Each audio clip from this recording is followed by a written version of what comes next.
let's talk about movies from this past year because the Oscars finally happened. Just a few, 14 months after the last ones. Mm-hmm.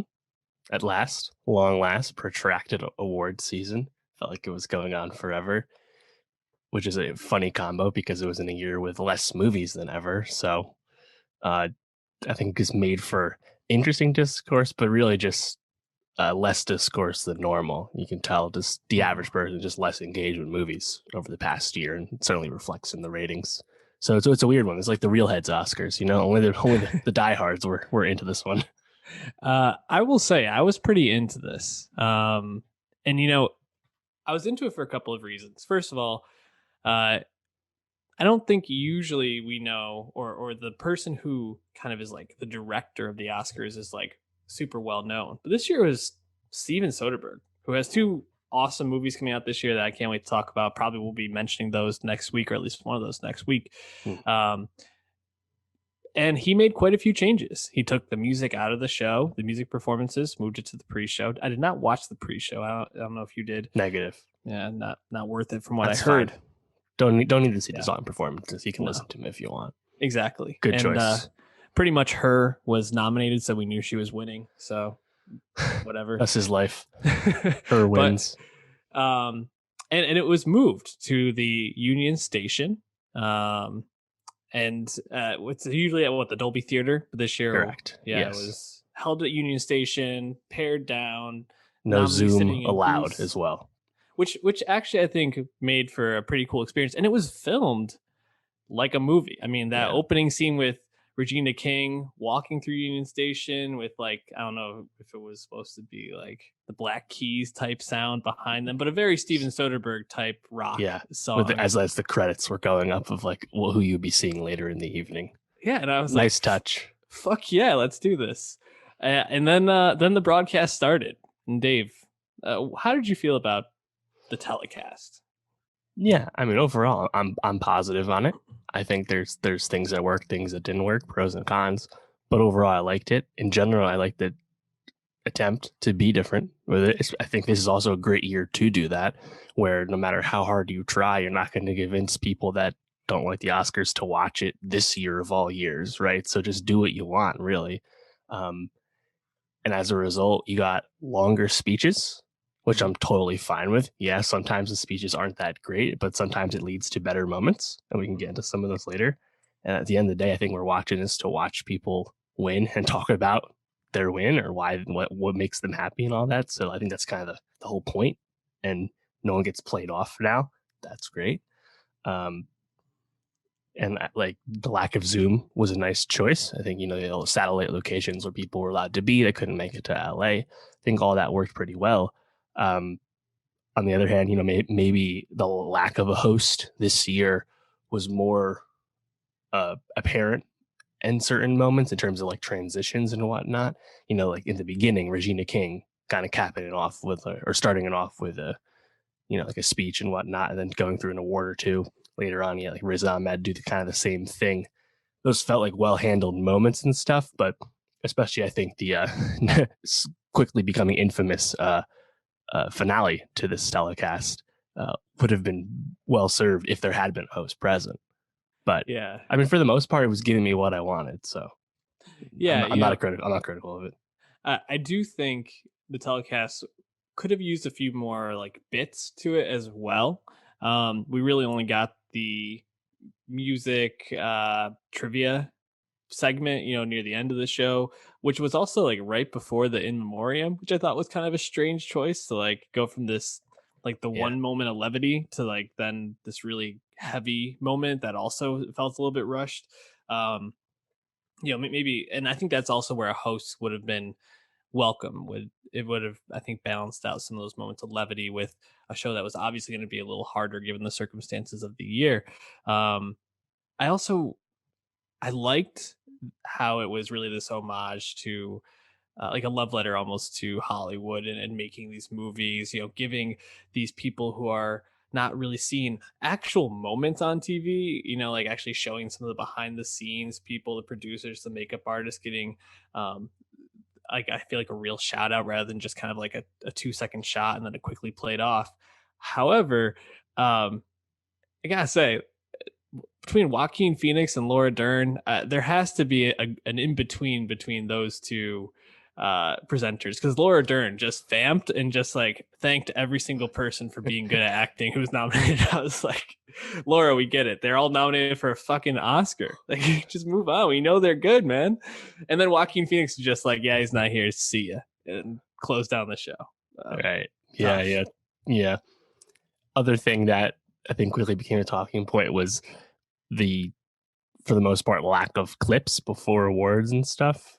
You got clips before animated feature and you got clips before songs, funny enough.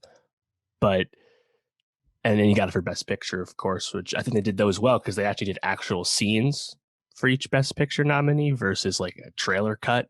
I think it's much better to just do a quick scene. But yeah, I mean, in a year where awareness of these films is at all-time low as far as the Oscars go, having quick clips, at least of the acting performances, would have been really great. And I also think people that have seen the movies would be happy to see that too. Let me see Daniel Kaluuya.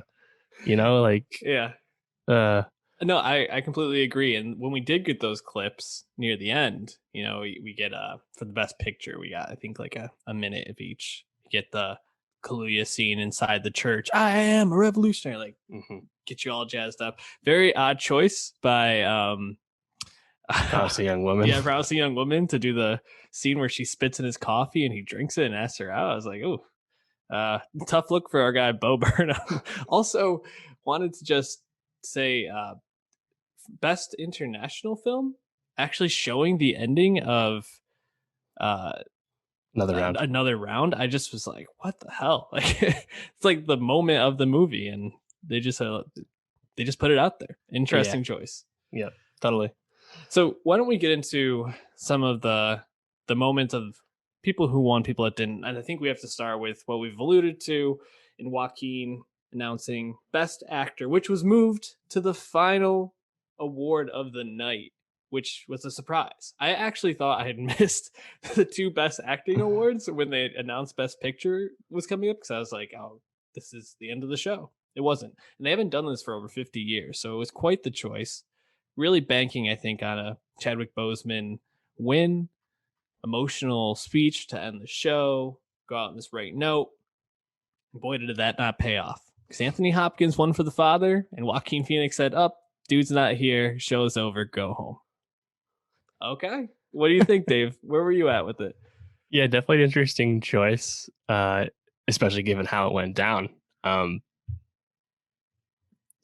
I was surprised to see Chadwick not win because, as we said last week in our predictions episode, which you should have caught at youtube.com/nostalgiapod, Chadwick won the SAG and the Globe and the Critics' Choice.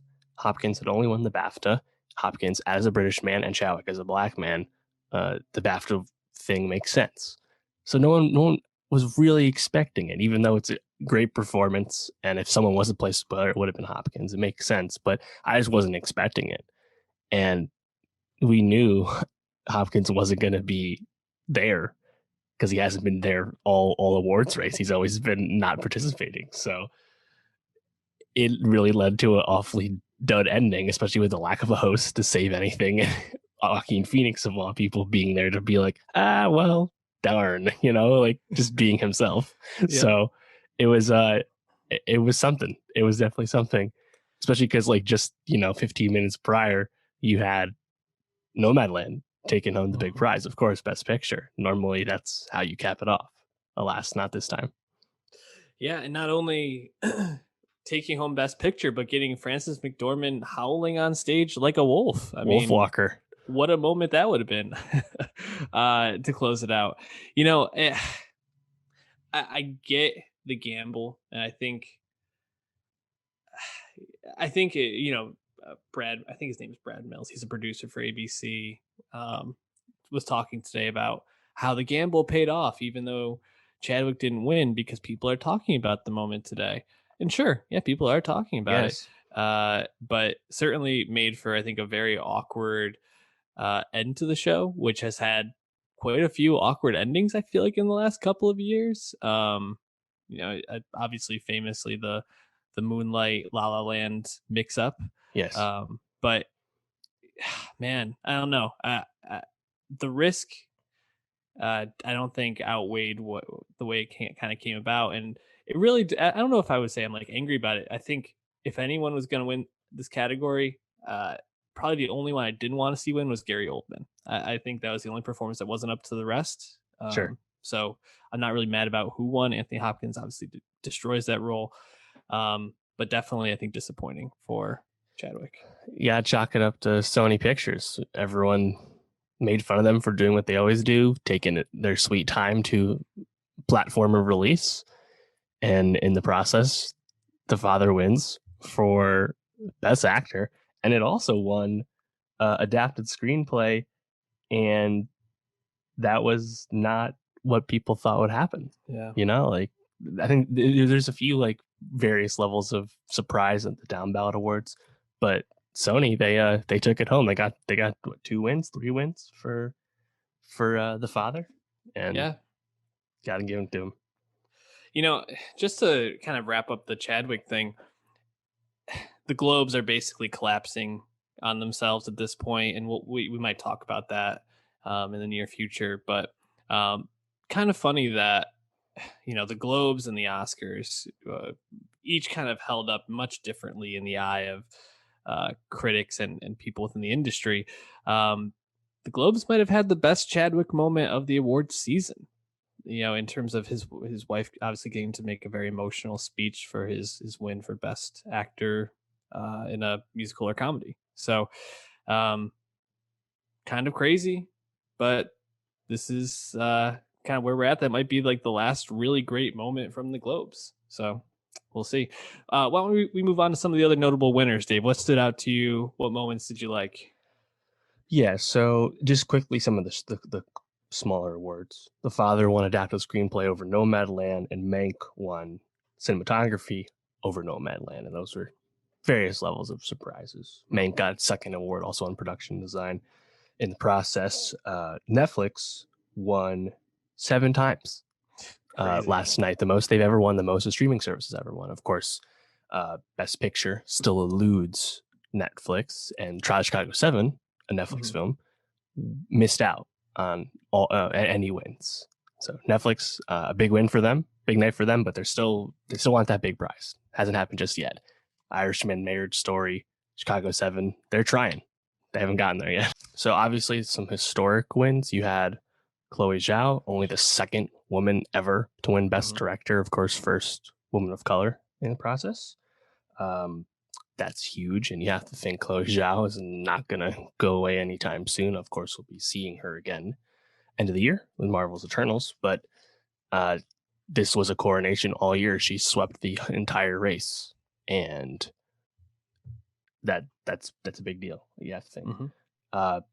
Yuh-jung was the first Korean actor to win an Oscar, and I think that moment was really funny where she was like talking about Brad Pitt and stuff. And I think a lot of people were like unaware that Brad Pitt and Plan B Entertainment helped produce Minari. So it wasn't just out of the blue, but still a really funny moment. I think the product of longer speeches for the winners leads to great moments like that sometimes.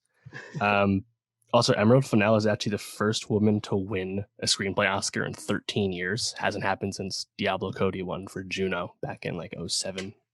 08, whatever that was.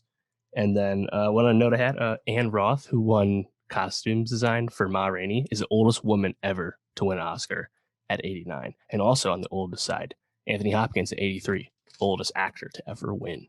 So, and on the other side of things, Glenn Close ties Peter O'Toole, most nominations without a win, with 8. Tough. Brutal. Tough look, and also for me a very cringy moment in the music trivia for Glenn Close, although a lot of people are chalking that up as a W for her. So you mentioned a lot of the speeches. Obviously you mentioned Young but I think there were probably 3 other speeches that really stood out to me. The first of the night that really got to me was Thomas Winterberg when he won Best International Film for another round. Man, that speech mentioning his daughter's passing, shortly before the movie, or I think shortly after the movie had just started, and by a distracted driver. was really moving, and definitely I know I was getting a little choked up listening to him talk about it. On a little lighter note, Daniel Kaluuya, in his speech talking about how he wouldn't have been there if his mom and dad didn't meet and have sex. Quite the moment that I'm sure we'll be hearing over and over again in the future. I thought Emerald Fennell's was pretty charming, honestly. But I think really like Chloe Zhao's speech also was really well done, and you know, you've already mentioned how she's going to be a force moving forward in as a director. Uh, I just think she's a very thoughtful person who's going to be making a big impact. Also, John Batiste, and him and Trent Reznor Yes. and Atticus Ross, one I thought was a really great speech as well. Any that stood out to you that I didn't mention? Yeah, I had John Batiste written down as well. And like I said, I liked when Regina King and Riz were doing some like MC duties before. Also, the bong moment I thought was really nice. It ends with him holding up the envelope, but we would like to see him there as well. Yeah, speaking of Winterberg, we just had news today that Another Round remake with Leonardo DiCaprio, English language remake, is set the jet as of today, with Winterberg obviously producing that. He was, leading the sale of that, and I think he was really excited to have this kind of story reach larger audiences thanks to someone like DiCaprio being attached. So that's kind of cool. For sure. Definitely feels like there's more meat on that bone, so that's cool. Yeah, I mean, any last thoughts? Anything you think will be replicated from this Oscars, or do you think this will just be a one-off? That's a great question. I think you can take a lot of the stuff like this, even like production styles, right? Like I really liked when Chloe was talking one of the first times she was up there, not for Best Picture, and the way they shot it, where it was in focus on her, like to the side, and you see the audience out of focus. I was like, that's just not like a way they would shoot the Oscars in the past. That's just kind of Soderbergh being in his bag a little bit there. So that kind of stuff I would love to see more. I like the intimate setting thing. Obviously, in the future, they won't do that. They're going to be at a bigger venue again, whether it's the Dolby Theater or not. But I'm totally cool with experimenting with switching up the order, losing song. Like there are plenty of things that are cool with this. Longer speeches, you know, and I think there's tweaks you can make. I think this is definitely a lot of good data and learning experiences here for ABC and the everyone to take away. So remains to be seen how big the Oscars are next year, when you assume most of the field has just been more broadly seen because people are going back to the movies again. So if it was their year to try stuff, this was the year to do it. Yeah, I completely agree. I think they're cutting down some of the things that people care less about, giving more time for the show to breathe and more moments, get some of those speech moments and giving people their shine. We mentioned getting a host back would be helpful to just kind of steer the ship, but Rel do it. He could do it. But for real, he was great. The one other thought I had kind of coming away, Riz Ahmed, really charming on screen. I heard people maybe murmuring, is this a little bit of like a Bond audition? Yeah. Like a suave. Would you like a Riz Ahmed Bond? No, I want a DK Bond. I want Daniel Kaluuya Bond. I mean, I love me some Riz, though. Don't get me wrong. Put him in everything. I mean, if we get I don't know if Riz... Can Riz get physically big enough to be Bond convincingly? Isn't he kind of a short guy? Was Pierce Brosnan? I mean, I guess he's tall, right? He wasn't really intimidating, though. I don't know. We'll see. Riz is 5'8". I mean, you could fake it. Plenty of time to talk about They fake everything with Tom Cruise. You can fake it. Good point. We'll be talking more about Bond as No Time to Die comes out.